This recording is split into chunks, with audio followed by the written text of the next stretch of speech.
สะสมไปเรื่อยๆอันใดที่มันเป็นประโยชน์เป็นกุศลธรรมก็เฮ็ดไปเริ่มต้นจากทูปาระหะบูชาคำว่าทูปาระหะบูชาก็คือบูชาแปลว่ายินดีกระทำตามด้วยความเคารพนอบน้อมด้วยความเต็มใจพร้อมเด็กยินดีกระทำตามด้วยความเคารพนอบน้อมอย่างเต็มใจทูปาระหะบูชาเป็นการระลึกนึกถึงพระสถูปเจดีย์ที่บรรจุพระบรมสารีริกธาตุหรืออธิธาตุของพระอรหันตสาวกต่างๆแม้นเฮาสิบ่มีเครื่องบูชาอย่างเช่นดอกไม้ของหอมน้ำหอมธูปเทียนแต่โดยการวิธีนึกทุกสิ่งทุกอย่างสำคัญที่คนนึกอยู่แล้วสำคัญที่ตัวจิตสำคัญที่ตัวนึกเด้อตัวคิดนั่นแหละบ่หาตั้งแต่ว่ามีสิ่งของอันเป็นเครื่องสื่อสารหรอก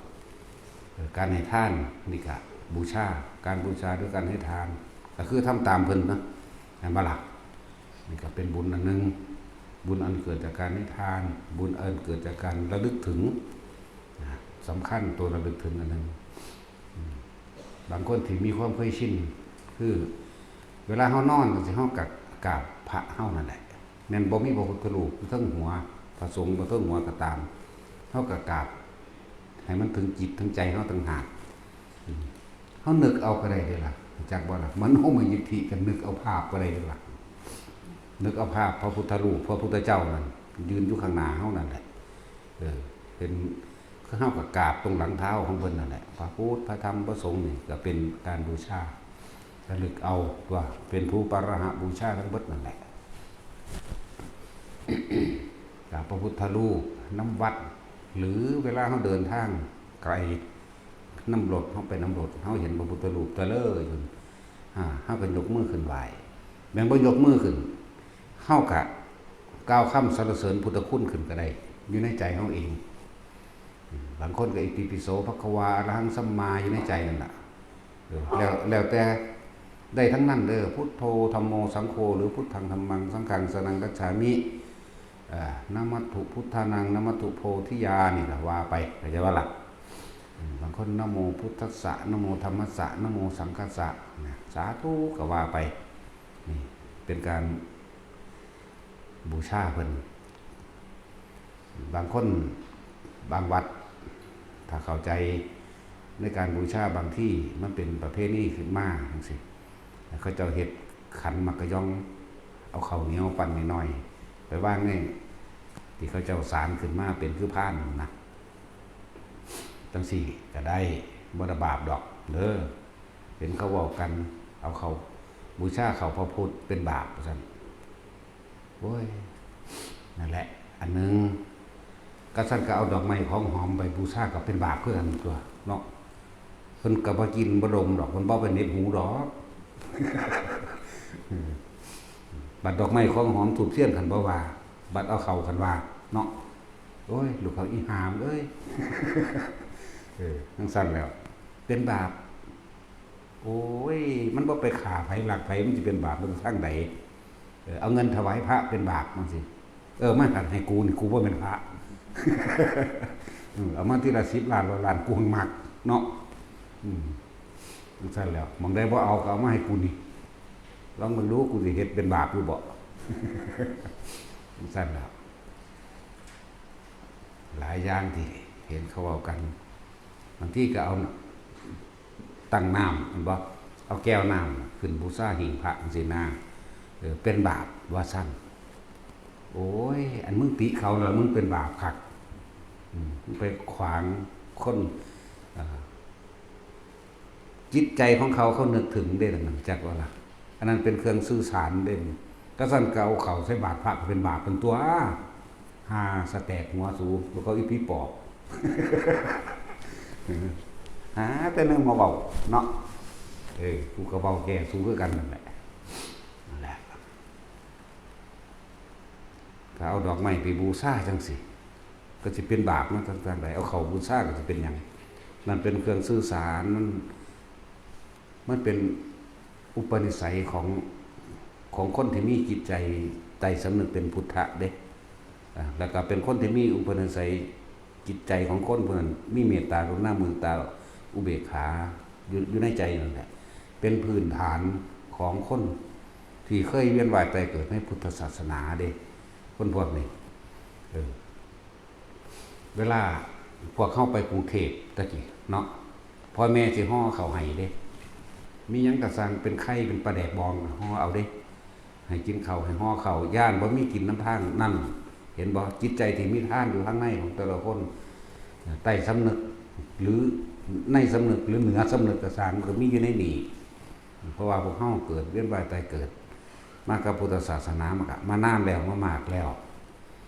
คือเฮาสิไปเยี่ยมคนป่วยนี่เฮาสิหักเอานั่นเอานี่ไปเยี่ยมกันเด้ก็เป็นการให้ทานเด้นั่นน่ะเห็นบ่ล่ะเอานมเอาขนมเอาผลไม้รากไม้ไปเยี่ยมกันเนี่ยนั่นแหละมันบ่ได้ต่างกันจากเอาสิ่งของนั้นไปบูชาจักบ่ล่ะก็ล้วนแล้วแต่ขึ้นอยู่ในวงล้อมแห่งคำสอนพระพุทธเจ้าเบิดตัวการบูชาด้วยดอกไม้ของหอมบูชาหรือยินดีกระทำตามด้วยเอาข้าวเอาน้ำไปแบ่งปันกันมันก็ขึ้นอยู่ในคำว่าทานทั้งนั้นตัวเอาน้ำหอมไปสงพระไปอะไรเพิ่นก็บ่ได้มักเด้อล่ะ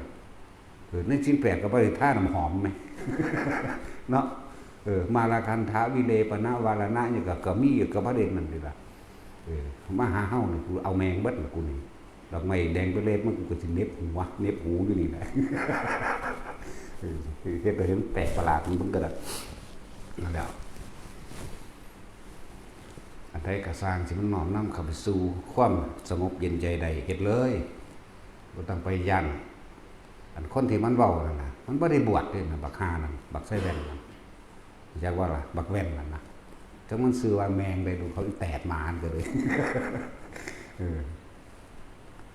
บูชาข้าวพระเป็นบาปมันว่าอันสิเฮ็ดจังซั่นลูกเขาอีหานี่เนาะตั้งน้ำบนหิ้งพระเป็นบาปเบ้ยมึงป่าเมียมาแต่แม่มึงบ่บาปมึงนอนกับเมียมึงบ่บาปบ่มึงนอนกับเมียอยู่นั่นน่ะเนาะห่างเลยนั่นแหละปากยังขึ้นบาปเบิดเอารถลุมน้องกันกับอีหานั่นแหละอีเฒ่านั่นแหละเฒ่าอีหานั่นก็เลยสงสารแล้วจักแม่นยังมีแต่บาปอย่างเดียวโลดสงสัยมันจะเป็นเจ้าของนรกเนาะทูปาระหะบูชาหรือการบูชาด้วยการให้ทานขึ้นชื่อว่าทำตามคำสอนพระพุทธเจ้าการให้ทานมีตั้งหลายอย่างสิว่าหยังเฮาถิ่มเศษอาหารตลอดทั้งเศษอาหารที่เฮาล้างถ้วยล้างจานสาดลงไปน้ำพื้นดินสาดลงไปน้ำค่ำหรือแหล่งน้ำต่างๆอย่างนี้มันยังเป็นทานใดเด่นสิกล่าวไปหยังก็เฮาตั้งใจเจตนาในการให้ทานในการบูชาต่างๆอะไรอ่ะทั้งคำบอกพระพุทธเจ้าตัวพุทธพจน์ทั้งตัวบุคคลที่ล้างถ้วยล้างจานที่เป็นเศษอาหารที่ติดอยู่ในเนื้อจานนั่นเราไม่รู้เลยว่าเรานั่นน่ะได้ทำบุญโดยไม่รู้ตัวเข้าใจว่าล้างถ้วยบอกว่าจะเป็นเศษอาหารต้มไก่บอกข้าวผัดบอกยังกะว่าไปกระสาดลงไปได้บุญเสยเด่นสัตว์ที่อยู่ในดินได้กินเสยเด่นสังเสชะก็เต็มอยู่ในหันยังแน่ละพวกนั่นแหละให้ไปนี่เรื่องว่าคำว่ายินดีก็ทำตามคำว่าบูชาแปลว่ายินดีก็ทำตามก็ทำตามบูชาโดยการให้ทานบูชาโดยการระลึกนึกถึงบูชาโดยการรักษาศีลแค่แมนบูชาโดยการภาวนาแค่แมนการเข้าไปกราบพระสถูปเจดีย์ต่างๆที่เป็นที่บรรจุเป็นเครื่องเป็นที่ระลึกนึกถึงคุณของพระพุทธเจ้าคุณของพระสงฆ์ผู้ทรงธรรมผู้นำธรรมออกมาแสดงพวกเฮานั่นแหละสังเวชนียสถานต่างๆคำว่าสังเวชนียะนี่ชนีแปลว่าชนะเข้าใจบ่สถานที่ที่ทำให้เกิดความฮึกเหิมสถานที่ที่ถือว่าเป็นที่ทรงชัยสถานที่ที่บุคคลมหาบุรุษ ผู้มีชัยเด่นนะที่พวกเราควรระลึกถึงแล้วเอาอย่าง จึงเรียกว่าสังเวชนียสถานบ่แม่นสลดสังเวชใจให้ไปเศร้าใจเด้เนี่ยที่ประสูติเนี่ยนี่มหาบุรุษประสูติเฮาก็มีความฮึกเหิมขึ้นมานำเนี่ยนี่บุคคลเนติบุคคลที่เป็นเอาแบบอย่างเฮาไปบูชาแล้วเกิดปีติเกิดขึ้นเกิดกำลังใจเกิดขึ้นได้ว่ามันธรรมดาเด้ผู้คือเขาไปแสวงหาหรือไปบูชาตามสถานที่ต่างๆสังเวชนียสถานต่างๆที่ประสูตินะไปแล้วเกิดปลื้มปิติห้องไห้น้ำตาไหลเห็นบ่ล่ะที่ประสูติที่ตรัสรู้จังซี่ไปแล้วจิตใจมันเสื่อมขึ้นไปหาเพิ่นหมดเลยมันไปนึกถึงธรรมต่างๆที่พระศาสดาตรัสรู้มาปิติขนหัวลุกวูขึ้นเลยว่าธรรมดาเด้นั่นแหละที่ประสูติที่แสดงธรรมจักรทั้งสินั่นแหละสถานที่ต่างๆที่เพิ่นแสดงธรรมแต่ละอันแต่ละอย่างนั่นแหละบ่แม่นแค่ว่าที่ประสูติตรัสรู้และปรินิพพานเด้ตรัสรู้แสดงธรรมปรินิพพานแม้นที่เสด็จลงจากดาวดึงส์ที่เมืองสังกัสสนครจังซี่ได้ทั้งนั้นว่าซั่นเพิ่นสิประทับร้อยพระบาทเอาไว้แต่ละจุดบ่เนี่ยพุทธฉายอยู่สระบุรีพุทธบาทกับอยู่สระบุรีอยู่ใกล้ๆกันนั่นแหละบ่ล่ะพระบาทเวิ้นป่าพระบาทบัวบกต่างๆมื้อนี้จังซั่นแล้วเฮาไประลึกนึกถึงทั้งหลายเหล่านี้เอิ้นว่าสังเวชนียสถานสถานของมหาบุรุษผู้มีชัยชนะกิเลสทั้งปวงมารทั้งปวงได้นั่นน่ะเฮ็ดให้เฮานั่นเกิดอาการปีติเกิดขึ้นเลยเด้ว่าธรรมดาเด้นะบ่ออกเลยจุกอกเข้ามามันวือขึ้นเลยเด้คนขี้ลุกนี่เป็นทูขึ้นเลยเด้วันธรรมดาเด้โอ้บ่ปานเคยไปหามันนี่ซั่นแล้วมันธรรมดาเด้อนั่นแหละล้วนแล้วแต่เป็นบุญกุศลทั้งนั้นเป็นองค์ประกอบประดับในฌานพร้อมที่ปีติเกิดขึ้นเลยโดยบ่ได้คิดนึกอีหยังมันเป็นฮอดฌาน2บ่ได้มันลัดขั้นตอนเลยเด้ว่าธรรมดาเด้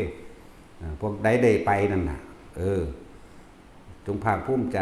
ว่าเฮาได้ไปบูชาหรือยินดีกระทำตามคำสั่งสอนพุทธเจ้าคำว่าบูชาจักบ่ล่ะเพิ่นก็สั่งไว้อยู่เพิ่นบอกพระอานนท์ไว้เมื่อเราตถาคตตายไปแล้วนี่จะมีที่ตรงใดพระอานนท์ถามอันเป็นเครื่องระลึกนึกถึงพระศาสดาพระเจ้าข้ามันก็บอกอยู่ที่ประสูติที่ตรัสรู้ที่แสดงธรรมนั่นบ่ล่ะแล้วก็สถานที่ปรินิพพานสิ้นซึ่งอนุปาทิเสสนิพพานขาดจากความทุกข์ทั้งร่างกายจากบ่ล่ะนะอันนี้ทั้งว่าพวกได้เดินทางไปตามสถานที่นั้นๆให้ภูมิใจให้ดีใจให้ปลื้มใจว่าตัวเองได้พอกพูนบารมีแห่งตนขึ้นจะไปสนเขาพวกเขาว่าความนั้นความนี้นั่นอันนั้นคนเขาบ่มีดอกไม้ของหอมเขาก็หักเอายอดต้นไม้นั่นนะมาแท่นดอกไม้แท่นสิ่งของที่ระลึกนึกถึงนะใบไม้ใบหยังใบไผ่ใบอะไรก็ได้ทั้งนั้นตัวสั้นแหละอันบูชาเขาพระพุทธก็สิบาปเอาหิ้งน้ำเอาน้ำขึ้นหิ้งพระก็สิบาปใส่บาตรพระก็สิบาปเป็นตัวหามันสิบ่ได้สแตกบ่เฮาบัดนี้ปลูกกินเองก็ได้ดอกเว้ยเนาะโอ้ยมีเบิดตัวอันตัวแนวเนาะพระพุทธรูปไม่ได้กินก็บ่กินน่ะเนาะเพิ่นอิ่มแล้วมั้ยไม่กูนี่นั่นแล้ว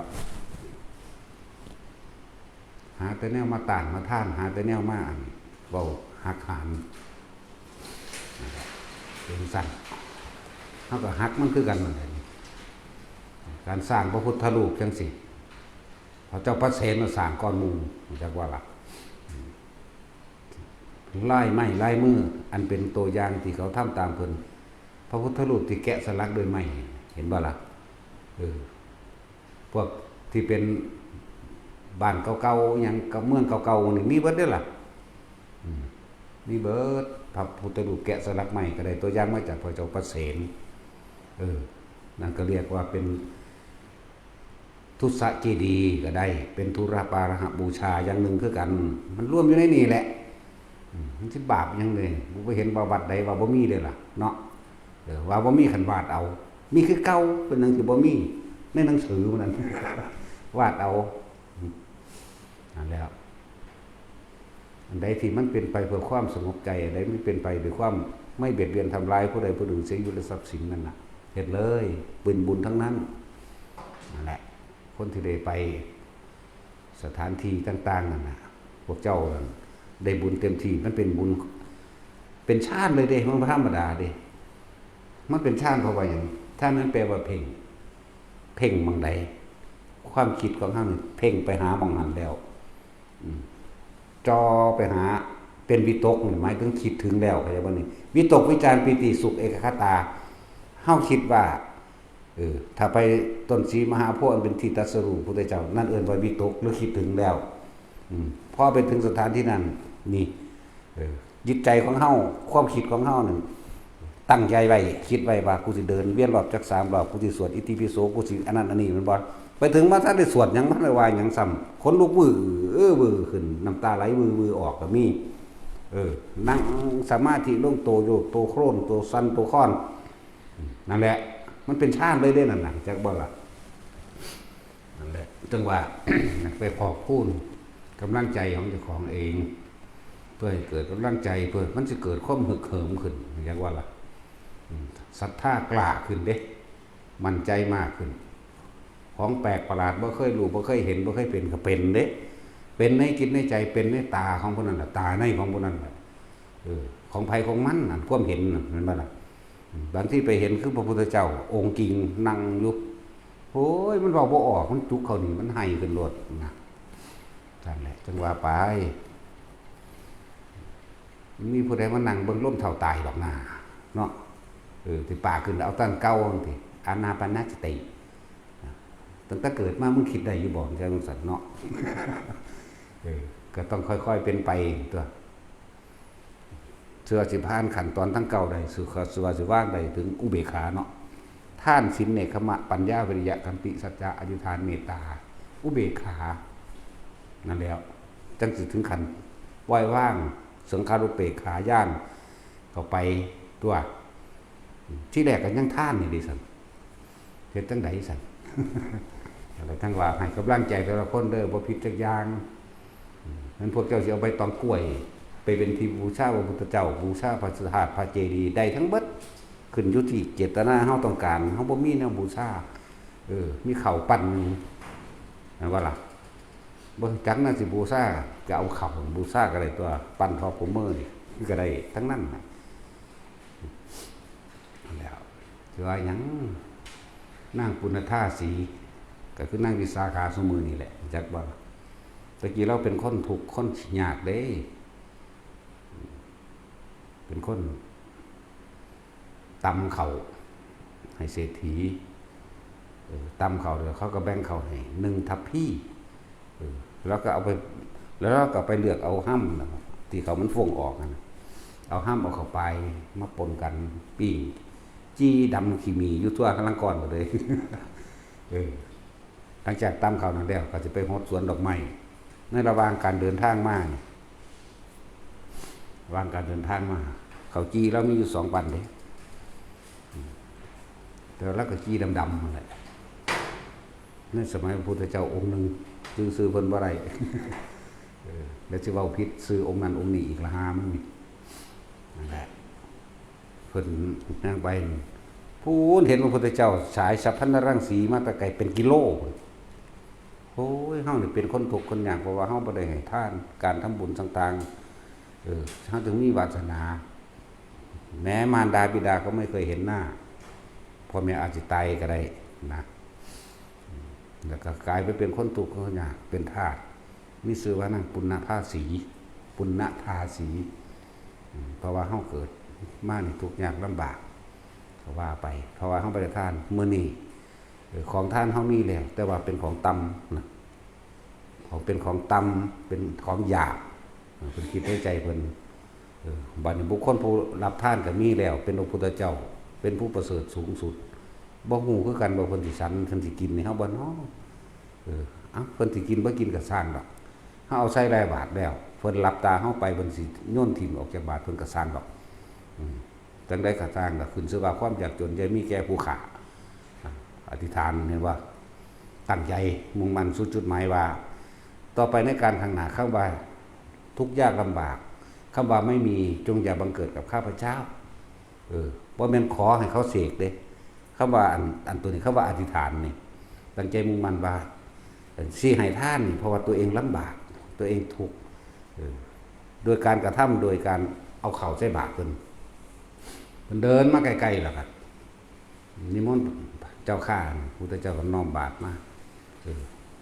พระองค์นั้นชื่อว่าอะไรล่ะชื่ออานนท์คือกันนี่แหละบ่แม่นเว้ยโอ้ชื่อว่าอะไรก็สร้างเพิ่นดอกมันตายแล้วล่ะก็น้อมบาตรมาก็เอาใส่บาตรทุกพอคุณเจ้าคนอื่นนั้นข้าแต่พระศาสดาอย่าสงเคราะห์ข้าน้อยเฉพาะในศาสตร์นี้เลยจงสงเคราะห์ข้าน้อยแม้เป็นไปในศาสตร์ต่อไปโดยเถิดเจ้าข้าใส่2 ก้อนแม้นผู้ข้าสิตายภายในวันนี้ก็สร้างพระพุทธเจ้าเพิ่นก็บอกว่าจงปูผ้าสีธนะให้เราเพิ่นนั่งชั้นในเบื้องต่อหน้าไหมพระพุทธเจ้าสันเท่านั้นทางนี้อึกขึ้นอยากว่าใจขาดตายเลยนั่นไม่ได้ไปเกิดตั้งได้บาทนี่ดุสิตนี่ธรรมดาบ่หลังจากนั้นมากกับว่าเคยถูกเลยจนเท่าดูดินั่งมีสาขานั่นแล้วซื้อสมัยนั้นคือว่าปุณณธาตุสีธาตุธาตุสีแปลว่าธาตุหญิงถ้าธาตุสาแปลว่าธาตุกับธาตุหญิงคือกันธาตุสะนั่นเป็นผู้ชายธาตุหญิงหลายคนธาตุสาธาตุสีธาตุสาแต่ธาตุสีธาตุหญิงคนเดียวโอ้ยสื่อมาเลี้ยนพารีกันหาอย่างนี้หรอกเนาะเฮ็ดไปก็ดีให้คนที่ได้ไปทำความเคารพน้อมนึกถึงสังเวชนียสถานต่างๆอันเป็นทูปาระหะบูชาเด้อพวกเจ้าอยู่ในบุญอันเกิดจากการบูชาคุณของพระพุทธเจ้าอันเป็นสถานที่อันเป็นเครื่องระลึกนึกถึงจึงเรียกว่าทูปาระหะบูชาต้นศรีมหาโพธิ์สถานที่ตรัสรู้สถานที่แสดงธรรมจักรสถานที่ประสูติสถานที่ปรินิพพานและสถานที่ที่เสด็จลงจากดวงดึงหรือแม้กระทั่งคันธกุฎีต่างๆสถานที่ที่แสดงมหาสมัยสูตรมื้อนี้จากว่าล่ะสถานที่เพิ่นแสดงธรรมบทใดก็แล้วแต่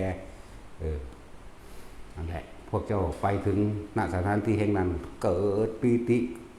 ขึ้นอย่างรุนแรงนั่นน่ะบุญมันเกิดจากว่าล่ะบุญสงบเย็นภายในจิตใจเมื่อความสงบเย็นภายในจิตใจออกมันก็แผ่ออกทางร่างกาย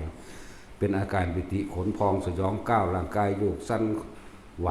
มีน้ำตาไหลสะอึกสะอื้นนั่นแหละถ้าตายตัวนั้นเอาเถอะหน้าลองเบิ่งเถอะหน้าฮอดพ้มหุ่นธรรมดาต่อเป็นแบบนั้นได้จากว่าล่ะเป็นไว้แต่พวกเจ้าสิบ่ไปฮอดมันซื่อปิติมันเกิดด้วยนั่นน่ะจังว่าเฮ็ดไปสะสมไปเรื่อยๆบ่แม่นว่าสิเอาแต่นิพพานอย่างเดียวดอกนิพพานก็อยู่ในหูดังผู้ใดอยู่ในลมหายใจใดมันก็ไปนั่นแหละเนาะ มันก็เฮ็ดแนวอื่นนำตัวแม่นบ่ล่ะแม่นว่าสิเฮ็ดแต่แนวเดียวอย่าไปอย่างอื่นเลย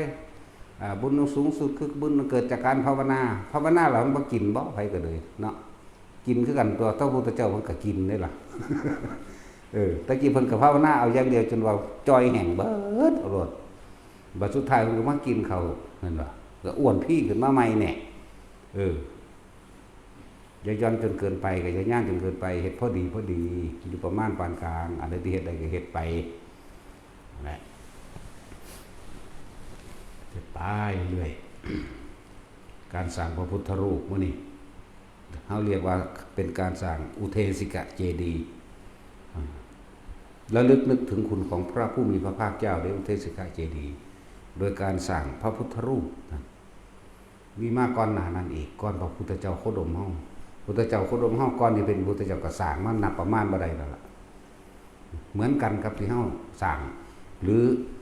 พระเจ้าแผ่นดินสร้างจังซี่แล้วทั้งนั้นแหละเป็นการเป็นเนื้อเป็นหนังเป็นเอ็นเป็นกระดูกเป็นจิตวิญญาณเข้าไปตัวเฮ็ดไปมันบ่ได้ผิดดอก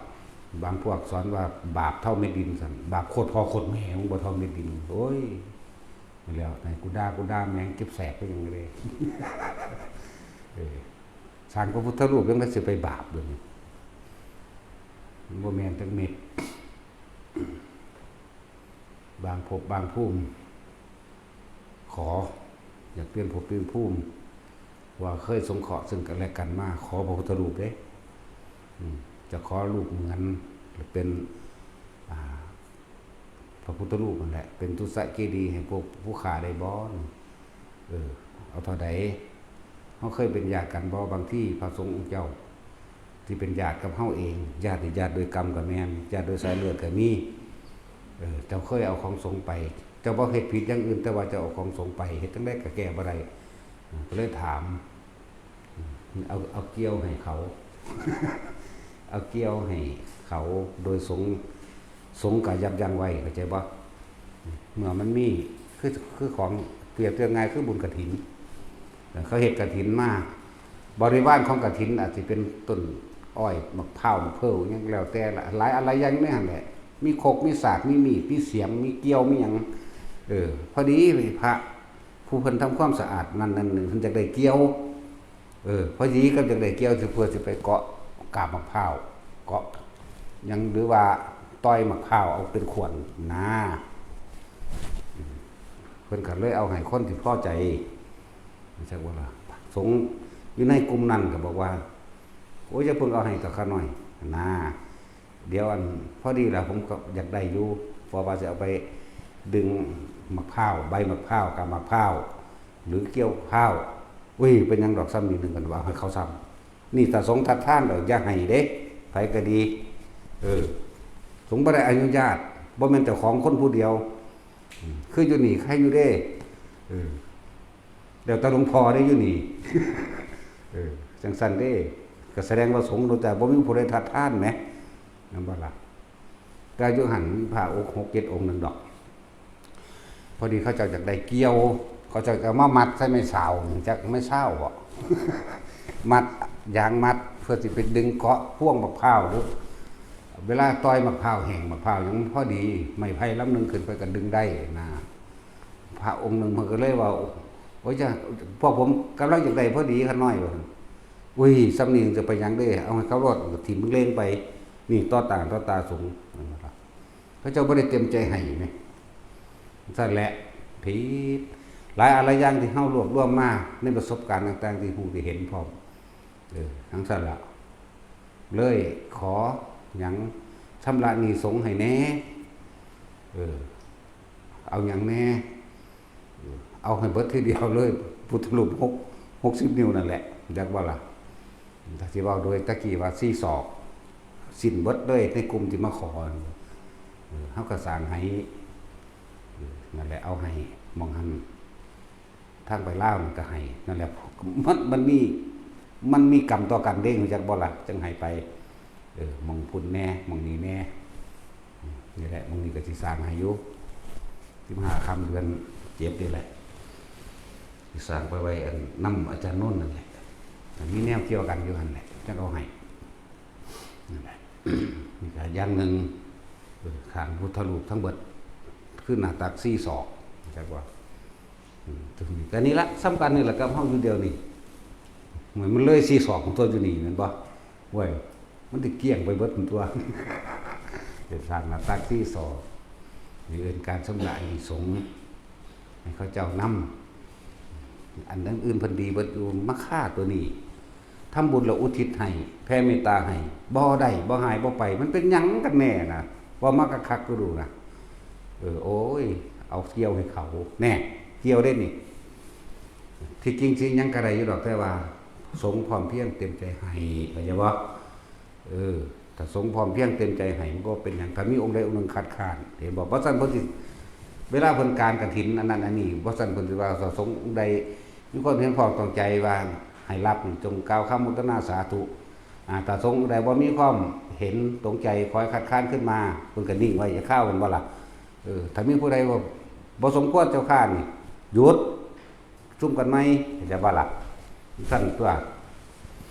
อะไรหลายอย่างที่พวกเขาบ่เข้าใจบ่แม่นว่าเจ้าของเป็นเจ้าอาวาสจะเอาหยังให้ไปก็ได้เด้ ต้องถามหมู่คณะสงฆ์ซะก่อนเด้ถ้าเพิ่นว่าโอ้ยแล้วแต่อันท่านเถอะ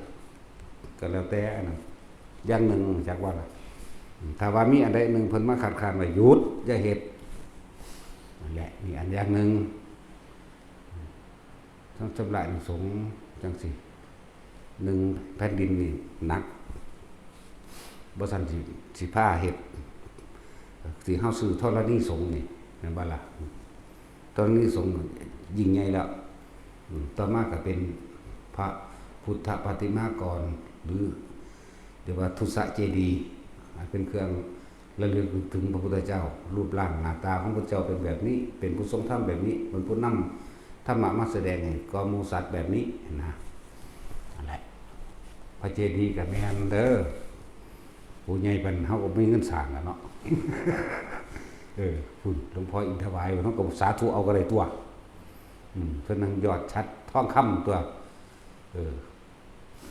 เฮาก็รวมไปตลอดที่ได้ล่ะ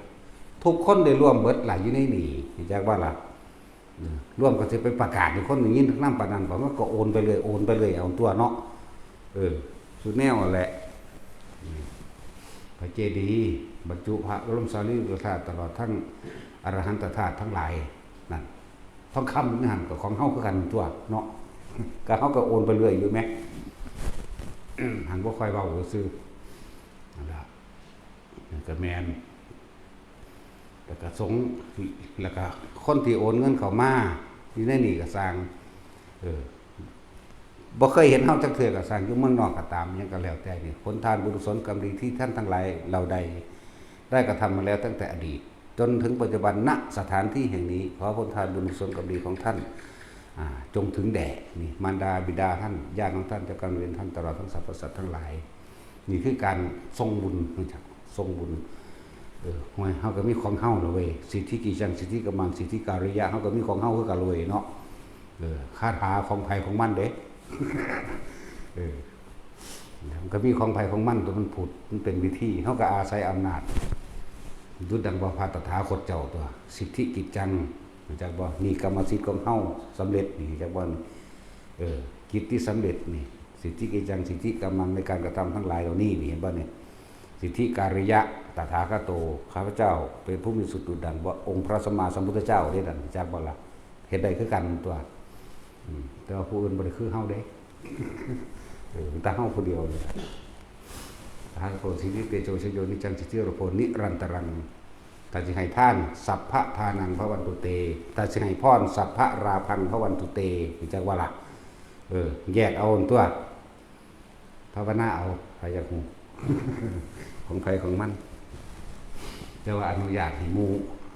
พวกหมู่คณะสงฆ์ใส่ไปน้ำกันเลยว่าถือว่าเป็นเฮาเป็นผู้ว่านั่นแหละเป็นให้ซื้อนี่เป็นเครื่องนำได้นะนั่นแหละ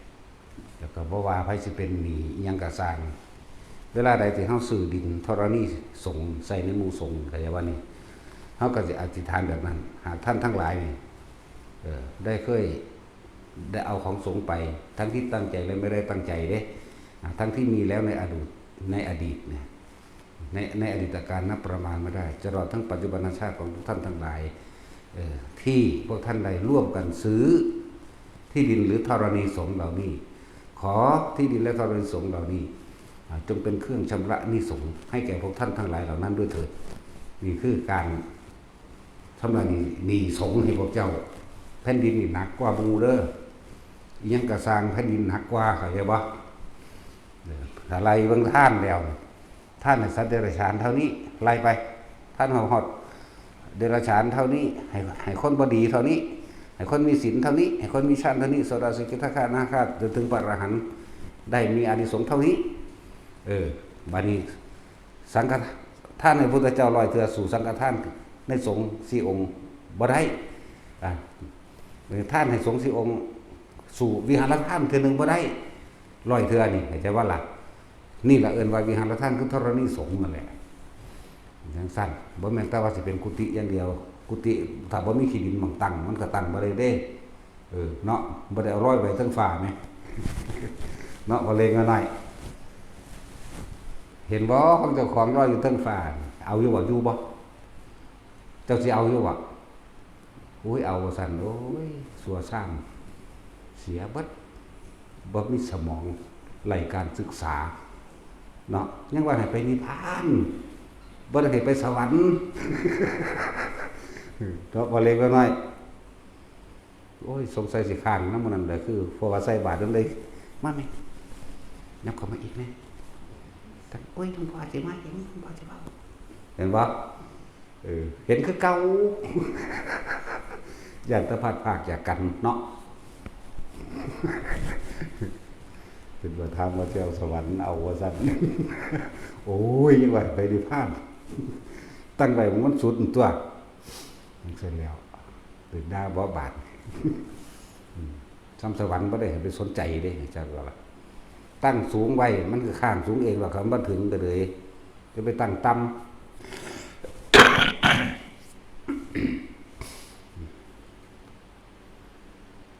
หลายอย่างที่พวกเขาบ่เข้าใจแต่สิมาก็ค่อยๆเว้าไปนั่นแหละมันเว้าทีเดียวบ่ได้บ่เบิดค่อยแสดงให้ฟังว่าคนที่รวมสื่อธรณีสงฆ์เป็นของที่หนักเป็นของที่ใหญ่ถ้าบ่มีแผ่นดินเฮาก็บ่มีหม้องอยู่พระสงฆ์ก็บ่มีหม้องอยู่คือกันพระพุทธรูปบ่มีหม้องอยู่สถานที่ตั้งเจดีย์ก็ตั้งบ่ได้มันบ่มีแผ่นดินแม่เพิ่นเลยเอิ้นว่าวิหารทานโดยวัตถุทั้งหลายเหล่านั้นคือทานอันสูงสุดโดยวัตถุแต่สูงสุดทั้งนั่นก็คืออภัยทานจักว่าล่ะแต่สูงสุดทั้งใจอันนั้นคนละอย่างกันเด้ต้องคอยแยกแยะเอาก็เพื่อจะเกิดสูงสุดทั้งใจนั่นแหละนี่ก็เลยเป็นอภัยทานสั้นมันก็ค่อยๆเบาไปทั้งสิ้นแหละเป็นดินโอ้หลายอย่างโคตรเป็นเจ้าภาพบทพระมื้อนึงก็เป็นก็เรียกว่าทุปาระหะบูชายินดีก็ทำตามคำสอนพระพุทธเจ้าทั้งหมดนั่นแหละโดยอาศัยหมู่พระสงฆ์ตัวเป็นผู้สืบทอดคำสอนมาไหมแต่บ่มีหมู่พระสงฆ์ลองเบิ่งแหน่เอาบ่ได้สิไปเว้าเรื่องธรรมะใดมันเสื่อมไปเบิดแล้วศาสนาอันนึงที่เสื่อมมานานแล้วที่บ่มีเลยเพราะว่าบ่มีนักบวชของเขามันก็ยังเสื่อมมาแล้วแม่นบ่ซั่นจังตัวหลายโพดดอกที่ว่ามันเป็นแล้วเพราะว่าบ่มีผู้สืบทอดเป็นบ่นั่นแหละหลายอย่างก็ดอกที่พวกเขาบ่เข้าใจของบางอย่างก็เว้าอาจินไตให้ฟังนำเนาะสิ่งที่บ่ควรคิดสิ่งที่คาดบ่ถึงเอิ้นอาจินไตสิ่งที่ประมาณบ่ได้สิ่งที่พวกเขาเข้าใจว่าเป็นไปไม่ได้เอิ้นอาจินไตเว้าให้ฟังนั่นแหละพอผู้อื่นบ่กล้าเว้าเนาะเว้าแมงบ่ได้กูมันได้สะอ่อนไผเด้หลายอย่างเพื่อให้พวกเขาเกิดความมั่นใจมั่นคงในพระรัตนตรัยที่บอกมาบ่ว่าทานบ่ว่าศีลบ่ว่าสิการบูชาโดยดอกไม้ของหอมบูชาโดยข้าวใส่ขันมะกะยองบูชาด้วยเอาน้ำขึ้นหิ้งพระมันบ่บาปดอกเราเอาขึ้นโลดแต่จุดธูปจุดเทียนกันระวังไฟใหม่แน่เท่านั้นแหละก็ระวังเอาเลยสั่นแหละบูชาโดยวิธีใดครับกับบูชาไปคำว่าบูชาแปลว่ายินดีกับทำตามเด้อบ่แม่นนั่นเป็นวิธีทำที่ว่าหักดอกไม้หาครูไปบ้านหิ้งพระเน็บหัวบันไดก็แล้วแต่เข้าใจบ่ล่ะนั่นคือการกระทำคำว่าบูชาแปลว่ายินดีกับทำตามกระทำตามด้วยเอาดอกไม้ไปบูชาเป็นเครื่องบูชาโอ้ยอีนั้นทั้งได้ดอกหูสร้าง1ดอกเนาะมันบ่ทันได้ไปถึงพระเจดีย์ของพระพุทธเจ้ากัสสปะสำตัวมันไปเลี้ยงงัวมันไปได้ดอกหูสร้างมาหักมันก็เพิ่มไปพุ่นด้วยความคิดของมันไปตั้งไว้ที่พระเจดีย์แล้วมันสิเอาดอกไม้นี่ไปบูชางูเห่ากัดตายซ้ำถึงมันจะมีความเจ็บปวดดิ้นทุรนทุรายในขณะจิตสุดท้ายที่ใจจะขาดคือมันไปตั้งไว้แล้วจิตที่ตั้งไว้ดีแล้วเด้นั่นน่ะจิตมีที่ตั้งตรงไหนตั้งพระเจดีย์ใจขาดตาย เย็นวาบมาเดียวคุณไปจุสวรรค์สันดาวดึงส์เหรอแน่สั้นเลยเว้ยไม่บักฮานั่นทั้งบ่เฮ็ดหยังตัวเนาะเทวดาเท่าท้องไหมสแตกเราตู้กินด่าขาดเบิดบักฮาเอ้ยบัดถามว่ามึงเพชรบุญหยังมามึงคือมีวิมานหลังไงแต่ถามมันก็บ่จากปากเอียงข้างให้หันหลังให้ไม่ฟ้ามือใส่กงหูจากบาทเด้งไปเฮ็ดแมวหยังบ่ได้เฮ็ดหยังเลยนึกถึงพระพุทธเจ้าซื่อๆว่าซั่นโอ้ยหีแมวเอ้ยนั่นแหละบาดมึงก็เอาเปรียบหมู่แท้ว่ะมึงไปสวรรค์เฉยไหมบักฮานั่นแหมเทวดาเด้นั่นได้อยู่นั่นจักว่าล่ะนั่นแล้วมันเอาเปรียบหมู่ตัวบ่เฮ็ดหยังหากินแต่เหล้านั่นแหละหลายอย่างที่เฮาบ่คนที่เข้ามายินดีกระทำตามคำสอนพระพุทธเจ้าช่วยเหลือคนช่วยเหลือบุคคลผู้อื่นบ่ว่าสิเฮาสิสุกรถขึ้นจากต้มซอยเขาแบกไม้ซอยเขาหรือจูงคนข้ามถนนหนทางจักว่าหรือผ้าข้ามน้ำคนตาบอดนี่ก็แล้วแต่โดยไม่หวังสิ่งใดตอบแทนเด้อนั่นแหละบูชาก็เฮ็ดนั่นคือกระทำแต่คนทั้งใจของเฮานี่เฮาบ่หวังสิ่งใดตอบแทนแต่ทางการกระทำก็แล้วแต่เฮาสิบูชาด้วยดอกไม้น้ำหอมนั่นว่าซั่นน้ำหอมมันบ่เป็นแต่เอาไปถูตัวเนาะตั้งแต่สินโตมันมาลาคันทาวิเลนี่เพิ่นก็บ่ให้แล้วแม่แคัดดอกไม้และของหอมแม่นั่นว่าซั่นท่านแหละที่นอนนุ่มที่นอนสูงบัดนี้ถ้ามาเว้าอีกอย่างนึงพานุ่มๆเพิ่นก็บ่อยากให้ถวายเพิ่นจะให้แตะพาหยาบๆเรื่องสั้นตัวหลายอย่างโพดดอกเฮ็ดโลดอันใดมันบ่มีผู้ใดตายเนาะบ่มีผู้ใดข้อขาดบาดตายเห็นเลยนี่ไปสอนเพิ่นไปสอนค้ำคนนะเพราะว่ามีคนแล้วมันจังยุ่งมันจังวุ่นวายเนาะมีคนแล้วมันเลยมีหมาพร้อมสั่นแหละบ่แม่นว่าสิเอาแต่อย่างเดียวหรอกมันสิไปได้เด้ยังก็เลยปานละมี10อย่างนี่ถ้ามันบ่เต็มบ่เสมอกันมันจังได๋สิไปได้มันก็ต้องมี10อย่างตัวเนาะมาแล้วมันไม่ว่าจะมาเฮ็ดข้าว1ข้าวเดียวดอกที่พวกเข้ามากันนั่งอยู่นำกันเดี๋ยวนี้มันเฮ็ดมาล้านชาติแล้วมันเฮ็ดมาล้านสงไขแล้วก็บ่รู้ล่ะเข้าใจว่าล่ะแต่ว่ามันบ่เข้าใจมันบ่ว่างซื่อเกิดกับพระพุทธเจ้ามาเท่าใดองค์บ่ได้นี่นั่นแล้วที่ไล่มา3,500,000ไป14,392พุทธเจ้าเกิดนํกันเบิดอยู่นี่จักบ่ล่ะมันนั่งบ่ไปยันตะพัดปากจากกันก็พอเล็กน้อยๆเวลาอยู่ใส่บาตรด้วยกันนั่นยับเข้ามาอีกนะยันตะพัดปากถามว่าเห็นบ่คุณสวรรค์วิมานเอาบ่เอาว่าซั่นทั้ง4แล้วเบิ่งเข้าใจยังง่ายๆอยู่บ่การถามอันหลวงตาซ่าเนียนซ่าแล้วบางเกิดเป็นหมดกับใส่เดือนเอาหยังเอาใส่เดือนขนอนซั่นบักหามเลยเป็นตัวบาดมีขนาดบวชเด่นนี่เนาะแต่ว่าหมดกับใส่เดือนเอาหยังเอาใส่เดือนโอ้ยเป็นตะฟ้ามือใส่ขัดบ่ใส่นั่นเท่าแล้วมันบอกมันบ่คิดบ่ออกบ่เนาะหลายอย่างที่พวกเฮาบ่เข้าใจเด้อไปเรื่อยๆเสื่อมสิเข้าถึงขันภาวนาใดมันก็บ่ได้ธรรมดาเด้ท่านศีลภาวนานี่ขึ้นขันภาวนาใดก็ต้องมีความเพียรพยายามมีความอดทนพร้อมเด้มีสัจจะในตนเองเอาตามความเป็นจริงตัวเองแล้วปัญญาวิริยะขันติสัจจะอธิษฐานนี่เป็นเครื่องส่วนประกอบทั้งเบิดเด้นี่หัวใจหลักมันเกี่ยวกับมันก็เริ่มต้นจากทานก่อนจากศีลจากภาวนาแม่นบ่ล่ะจังมีปัญญาบัดนี้สัจจะปัญญาวิริยะขันติสัจจะอธิษฐานเมตตาชื่อว่าจะถึงความปล่อยวางได้นี่องค์ประกอบทั้ง7อย่างนี่ธรรมดาบ่ชื่อว่าเฮาสิกล้าหาญถิ่มทุกอย่างได้ก็เติมถิ่มของที่เคยเป็นของเจ้าของอย่างเช่นอาหารยารักษาโรคเครื่องห่มที่อยู่อาศัยอันก็ว่าเข้ากูอันของกูเสื้อผ้ากูของห่มกูเงินกูอันนั้นอันนี้กูมันว่าล่ะสละจังซี่ออกมาเพื่อสละความเห็นแก่ตัวมาเข้าสู่ความเห็นแก่ตัวของเจ้าของแล้วโอ้เอาไปเอามาเนี่ยเฮาฟังธรรมเฮาเข้าใจแล้วว่าโอ้มันบ่แม่นของเฮาจักอย่างแต่เฮาบ่สละของเล็กๆน้อยๆบริวารทั้งหลายเหล่านี้ออกได้เฮ็ดจังได๋เฮามันสละตัวเองได้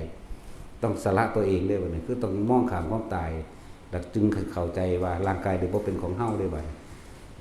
บัดนี้ถ้าก็ทุ่มเทใส่ตัวภาวนาอันบ่ล่ะ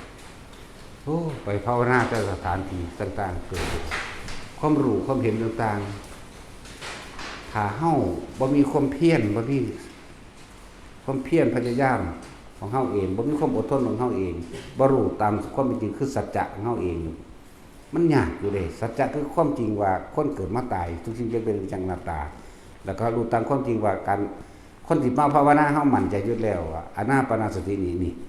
เป็นเครื่องปกป้องคุ้มครองจากภัยอันตรายต่างๆใดเฮาก็ต้องมั่นใจของเฮานำเองก็ในอธิษฐานภาวนาของเฮาเองบัดนี้วิริยะขันติสัจจะอธิษฐานเมตตาเดินนำหน้าเมตตานี่นำหน้าอยู่แล้วบัดนี้เพราะว่าทุกคนน่ะต้องรักตัวเองอยู่แล้วถ้าเฮารักตัวเองเราก็ไม่ทำร้ายใครนี่เมตตาก็เอาตัวนี้แหละไปนำหน้าบัดนี้เฮาไปภาวนาทางใดเฮาบ่ได้หวังว่าเฮาสิไปแย่งที่อยู่ของไผเฮาสิไปแย่งเอาทรัพย์สมบัติของไผ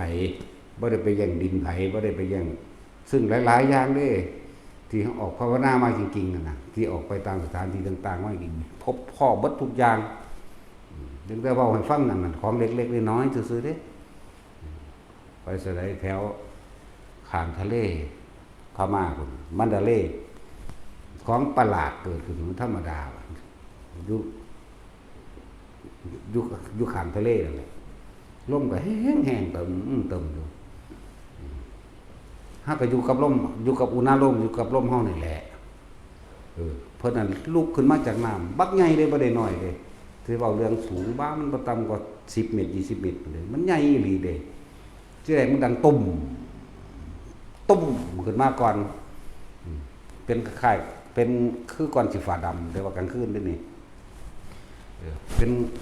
กลุ่มควันดำๆอึมลึมแล้วแต่ว่าเป็นรูปร่างคนเด้แต่ตุ้มขึ้นมาก่อนน้ำนี่ก็แตกเด้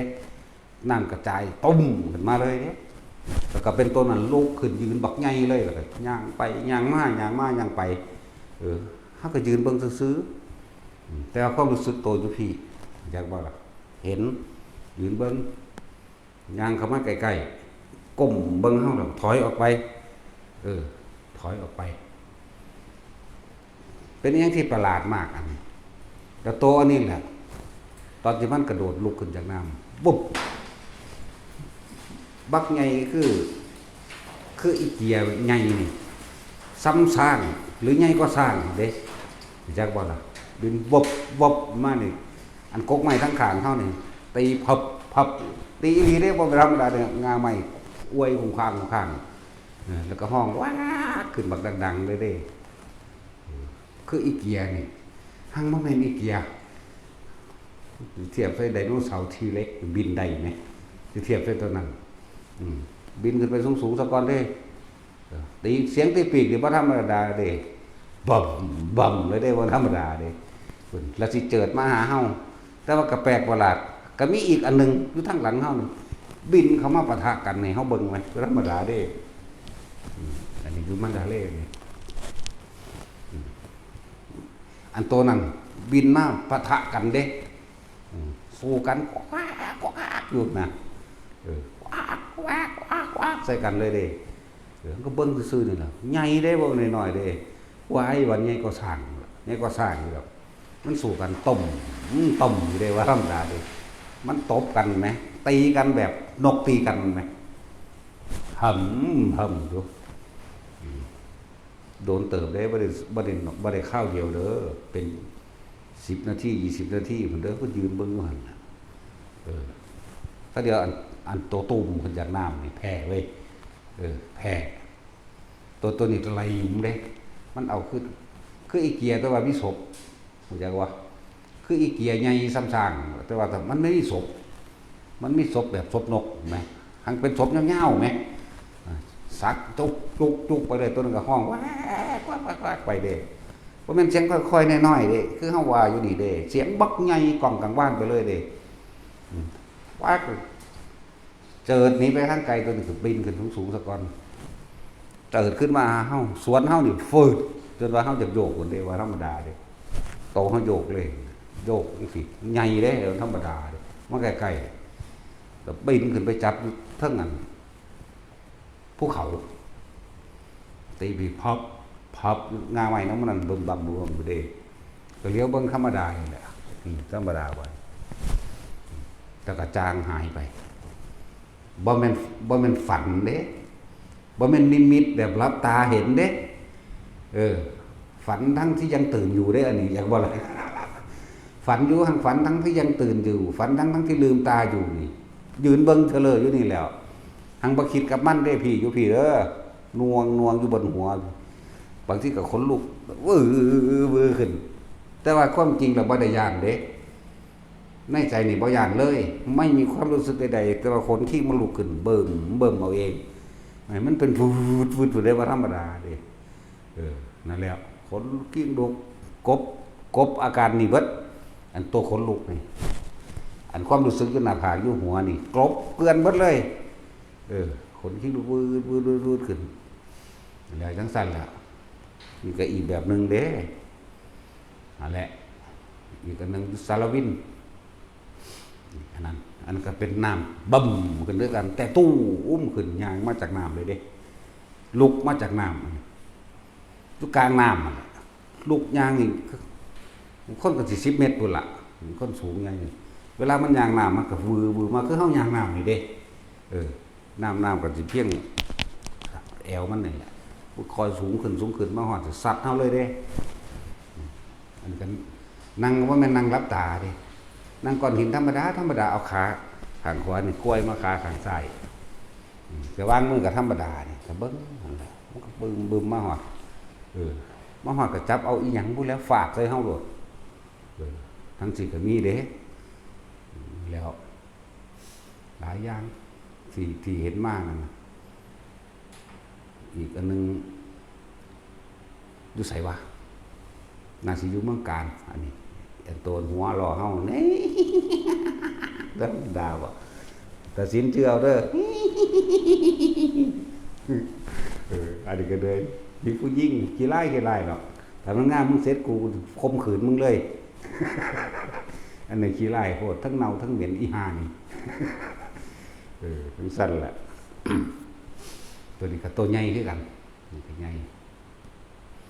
อยู่เมืองการ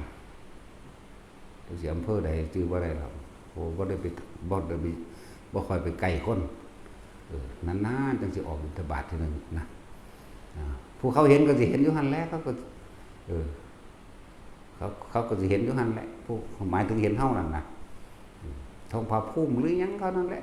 คือมาหูซื้อที่ลังเอาดอกอันนั้นเขามาท่วงว่าหลวงพ่อเคยไปบิณฑบาตหั่นบ่กูลืมแล้ว หรือสิไปจังได๋ก็บ่รู้อ่ะก็ว่าไปหั่นแหละเบ้ไปหั่นแหละนั่นแหละ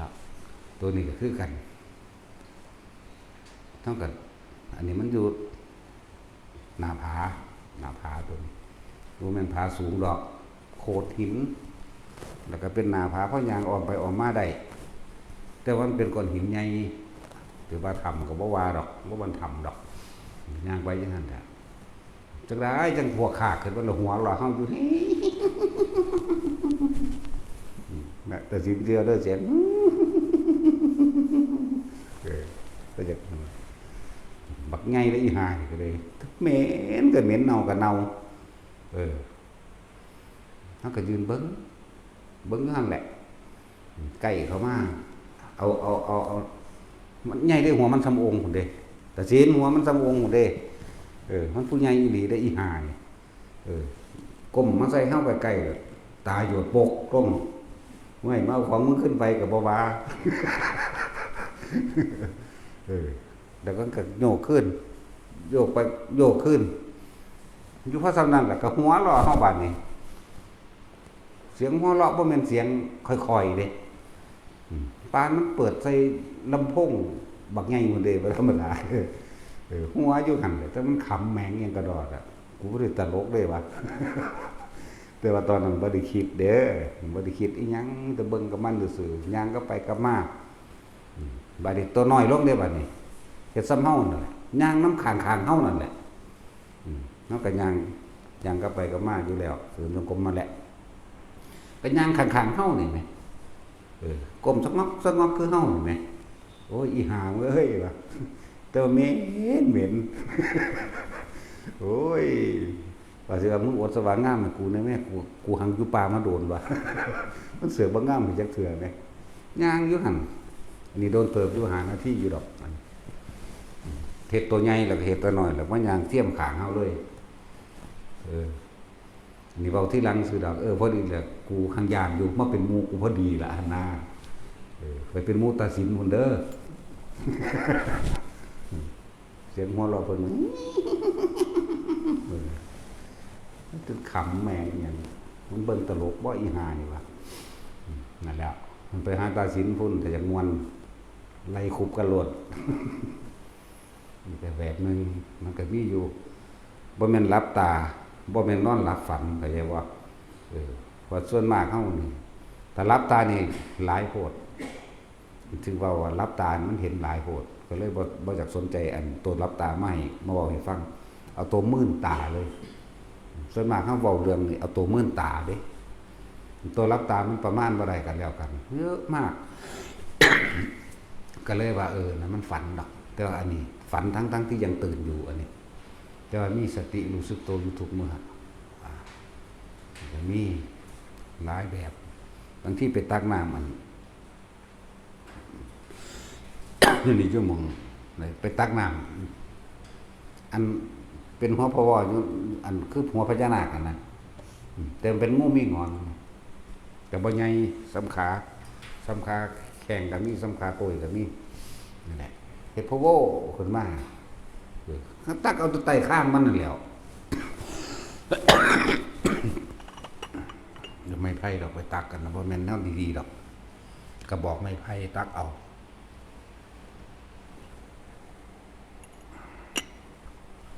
ที่กันก็เป็นห่วยก็บ่แม่นห่วยเป็นคือสระน้ำแต่ว่าน้ำใสดีอยู่เพราะว่าอยู่กลางน้ำก็นี่ก็ตักเอาก็เลี้ยวเบิ่งมันอยู่ดอกว่าทางบ่ถาม ตักเอาแตะน้ำแล้วก็ไปตัวอยู่สกลทางเด่นน้ำตัวนี่ได้ทำปั๊มแปมอยู่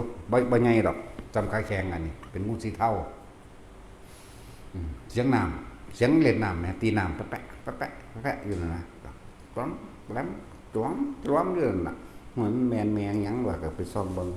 เล่นน้ำเลยน้ำก็บ่ได้แม่นอ่างไงหรอกแต่แม่นน้ำเลือดปอมมันก็นอนเล่นน้ำอีหลีเด้งูปอมแปมอยู่ย่างก็ไปเบิ่งใกล้ๆก็ได้ล่ะไปเบิ่งก็ตักเอาน้ำนั่นแหละพอดีแล้วมันสงสัยมันหูว่าเฮาหิวน้ำมันเลยบอกว่าน้ำอยู่นี่บ่เลิกดอกถามก็มันถามเลิกดอกครับมันตึงสัก5 เมตรหรือ10 เมตรสิบอกว่าทำไปเลยก็ว่าบ่ได้เนิบหินเลือบหินสิก็มีมันสิสกลดอกอันนี้ก็ไปตักเอาน้ำมาไว้กินมันสิก็มีหลายอย่างเด้ไปล่ำหรือว่าล่ำปางจะมาห่วยบางนั้นจะเอิ้นว่าอีหยังดอกไปล่ำปางหรือลำพูนนี่แหละพวกเจ้าเคยเห็นบ่มังกรหนักใหญ่มีขาแบบเดียวกันกับมังกรประเทศจีนเด้แต่สิว่ายาวก็ยาวจาก10 เมตรอยู่ดอกประมาณ10 เมตรซ้ำเสานี่แหละซ้ำเสาเขาบ่เลียวเห็นเสาพวกนั้นเขาฟังอยู่ทางไกลก็เลยประมาณนี้เด้อสูนี่แหละมันก่อนเด้มีขาเด้ตรงนี้มีเขาพร้อมเขานี่เขาคือเขากวางนั่นแหละหางบ่แม่นบักใหญ่เปิงเซิงเด้เป็นเขาออกมาจักหน่อยนะจักคานี่แหละคาเครื่องศอกเฮานี่เป็นเขานอนเอเล่อยู่ข้างริมห้วยจังสิอำเภอใดจังหวัดใดจังหวัดเนี่ยพ่อชื่อใดอยู่ว่าลำพูนนี่แหละอยู่ริมห้วยมันก็นอนอยู่หั่นแหละเบิ่งแล้วก็เบิ่งอีกอยู่หั่นเด้หรือว่ามันเป็นรูปปั้นนั่นน่ะไผสิไปปั้นอยู่ริมห้วยแบบนี้นะมันบ่แม่นนะว่ามาทางหางกันตีงก็แงะบ่นึงเอ้ามันคือตีงอยู่ว่ะ หรือว่ากูตาฝาดวะแต่มันก็คือรูปปั้นนั่นแหละหังบ่แม่นรูปปั้นนะแต่คิดในใจมันหรือว่ามันไผสิไปปั้นยังสิหันนะมันใหญ่เด้ดอกปั้นหางมันแหมพลิกปั๊บๆปั้นเอ้ามันคือมีชีวิตอยู่นี่บ่เพิ่นว่ามันก่อนหนักใหญ่อิหยังนั่นน่ะก็เลยคิดไปนั่นแหละแล้วนี่ก็มี มันอยู่คนละฝากหวยเด้เฮาอยู่ฝั่งนี้หวยกับหวยบ่ได้ใหญ่ดอกสัก10กว่าเมตรนี่แหละอันระหว่างความกว้างของมันประมาณนี้10กว่าเมตรนี่แหละ12-13เมตรถ้าไปยืนอยู่ฝั่งนึงมันก็อยู่ฝั่งนั้นบักกูจะเอาได้วันกิ่งหรือบ่กิ่งว่าก้อนหินแล้ว กะฟาดมันบ่ได้ฟาดว่าสิมันถึงมันเด้ฟาดให้มันไกลๆมันว่าอยากให้มันติงนะว่ามันของจริงหรือของปลอมกันแน่นะนั่นแหละทั้งสี่ก็มีเด้มีเขากวางนั่นแหละประมาณนี้2เขาออกมา2เขาลอยๆออกมาเด้นั่นแล้วทั้งสี่ก็มีเด้อมีขา4ขาอยู่ทางหน้านี่ก็อยู่ทางหลังใกล้ๆหางขา2ขา1 2ขาหน้านั่นก็มีโอ้สัมเพาะเขาวาดไว้อันใดมันต้องมีต้นแบบต้นฉบับเนาะสัมเพาะเขาวาดไว้อย่างสี่นะว่าได้เสือกับก้อนหินใหญ่ซ้ำกับปั่นแล้วฟาดไป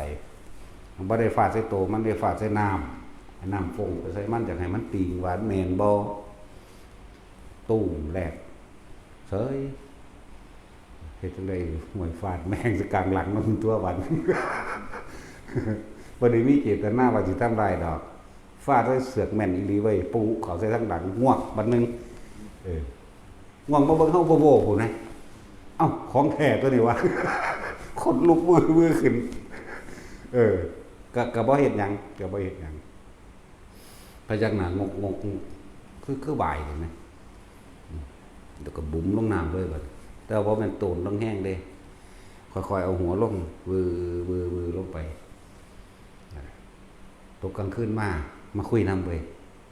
แต่ว่าเป็นคนเด้กลางคืนมาเป็นคนใส่สุดหมอหอมธรรมดานี่แหละจะถามว่ามาตาใสอยู่ไสบ้านเจ้าอยู่ไสถามก็เหมือนกันนั่นแหละแทนที่ข้าน้อยสิถาม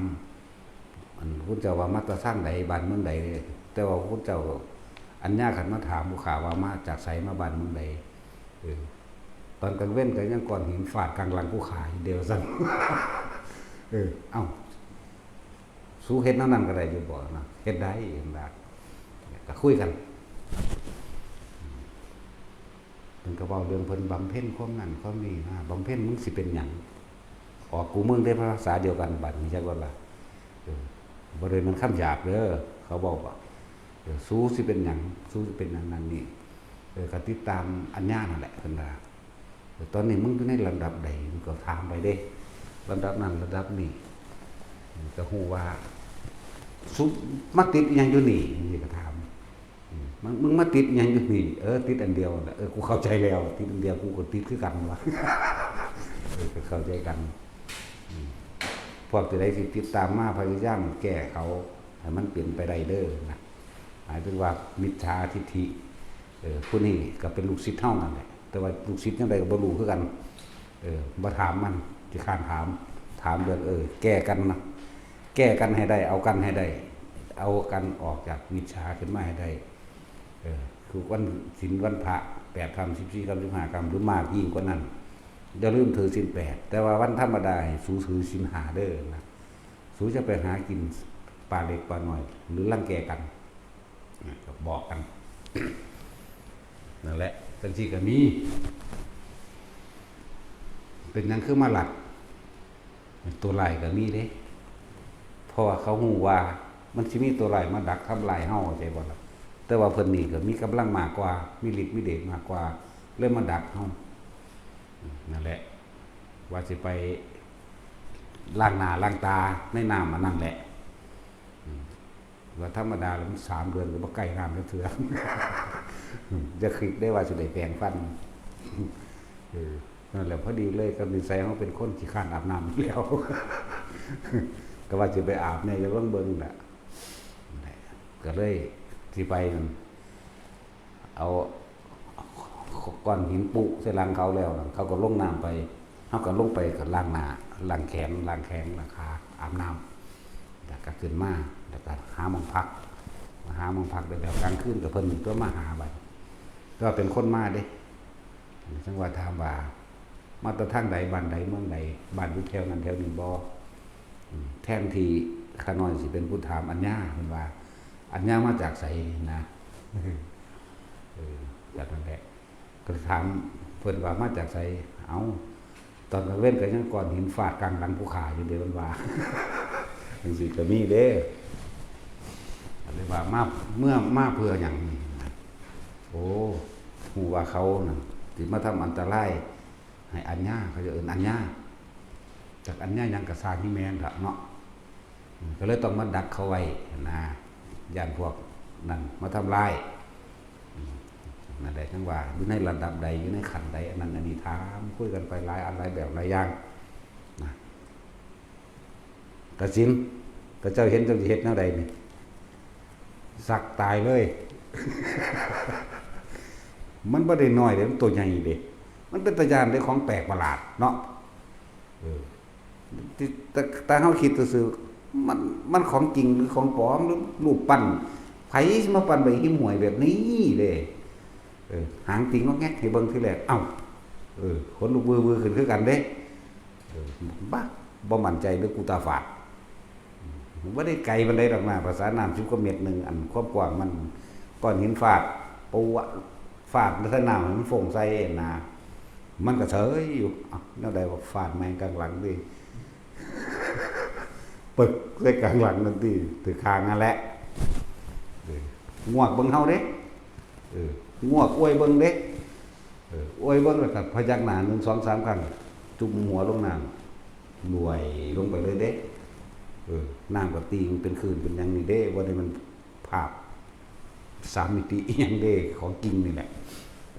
ก็แล้วไปก็สร้างมันหม่องใดลงใดเฮาก็ล้างหน้าล้างตาจุ่มน้ำได้จักหน่อยได้แล้วก็หนีเข้าไปกลางคืนก็เข้าไปป่านั่นแหละทั้งว่าเป็นคนมาบัดจังถามกันจังคุยกันรู้เรื่องคุยก็คือคุยคือเฮาคุยกันนี่เด้ภาษาเฮานี่เด้บ่ได้มีภาษาเว้าเล่าๆเฮานี่แหละแล้วเว้าแบบนี้แหละแล้วโอ้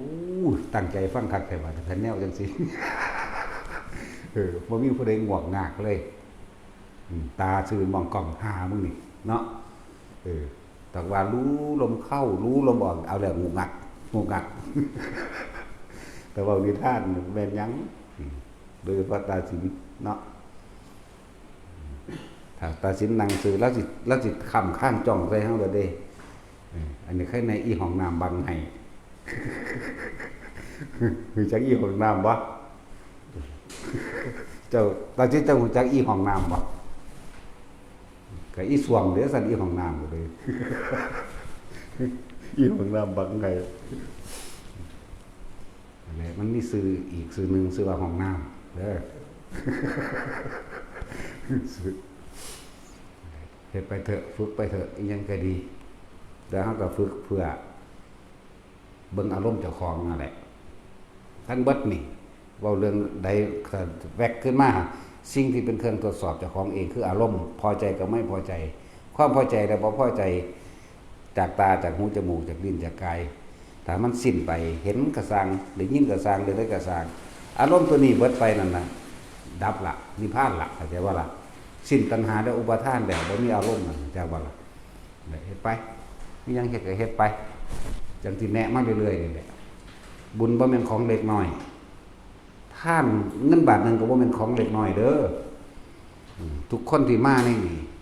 บ่ว่าสิเป็นการชำระหนี้สงฆ์บ่ว่าสิเป็นการซื้อธรณีสงฆ์บ่ว่าสิเป็นการสร้างพระพุทธเจ้า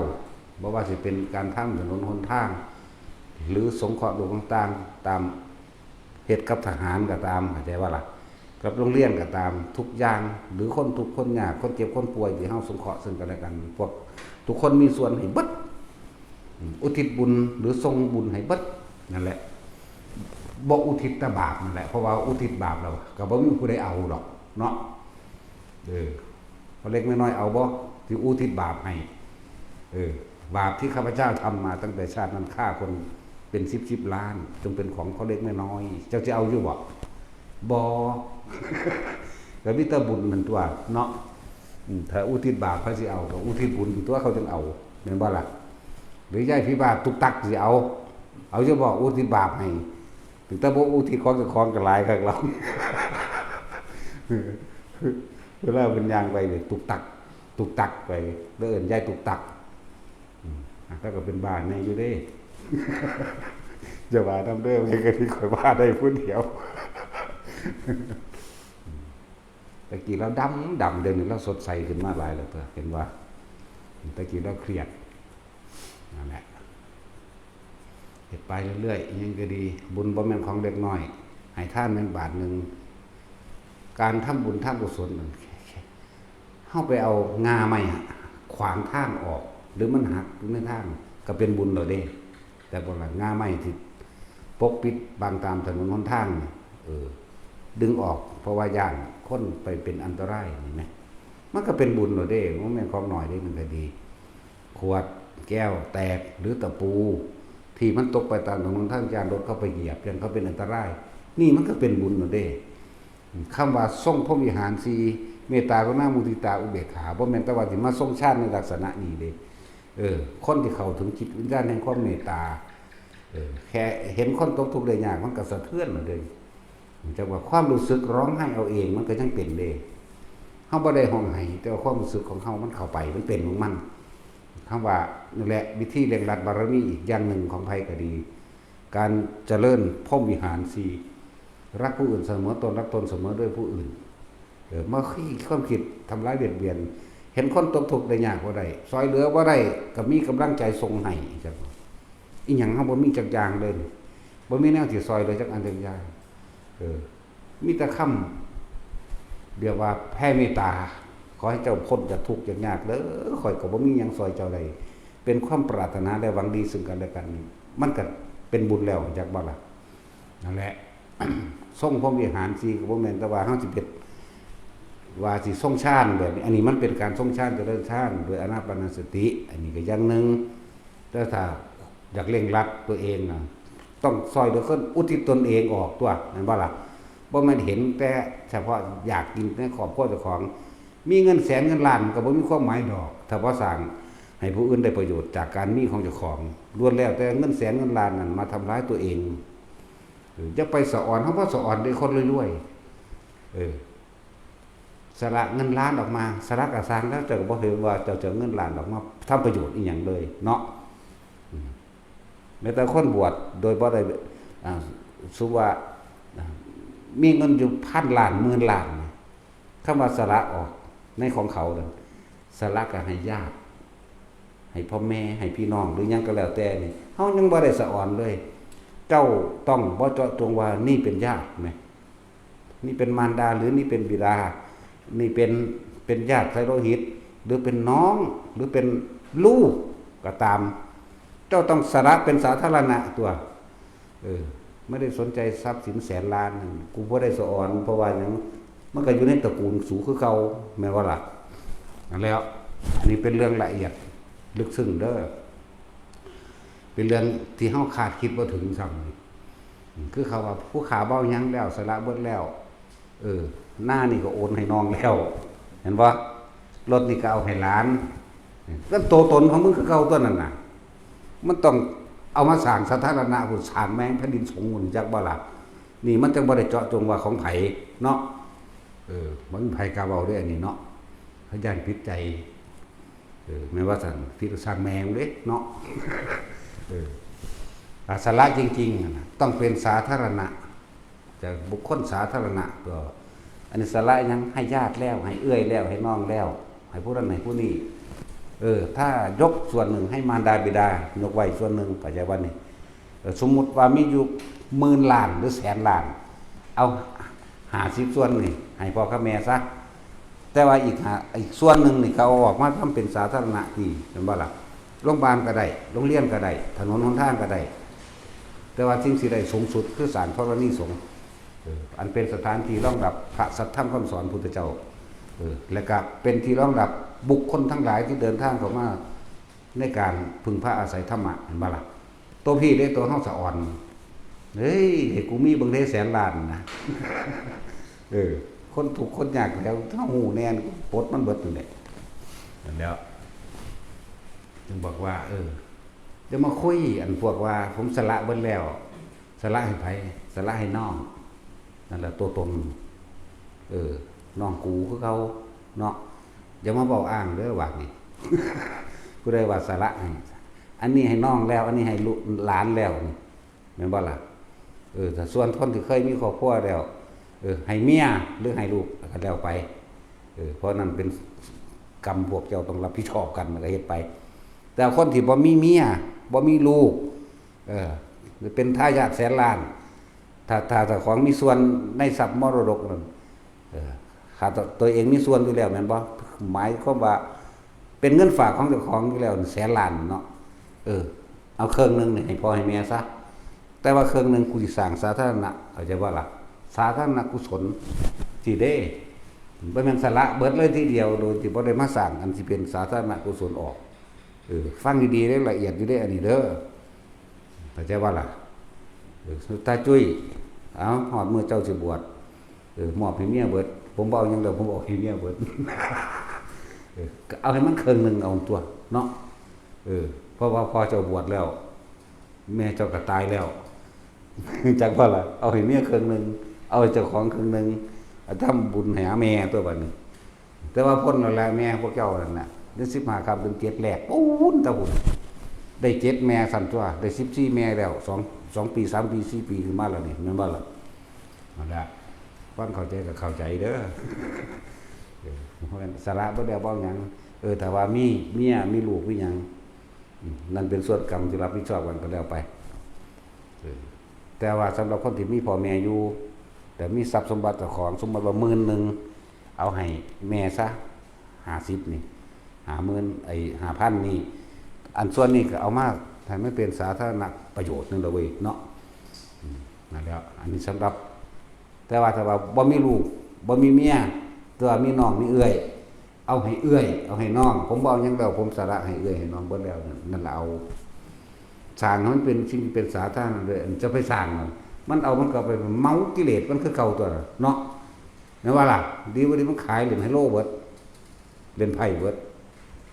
คืออีเขาปั่นมันว่าแม่ไม่ได้ไปกลับบ้านไปเล่นไฮโลนะมันว่าแม่ไปเล่นไพ่ โอ้ยหลานยายกองเอาสบายท่าน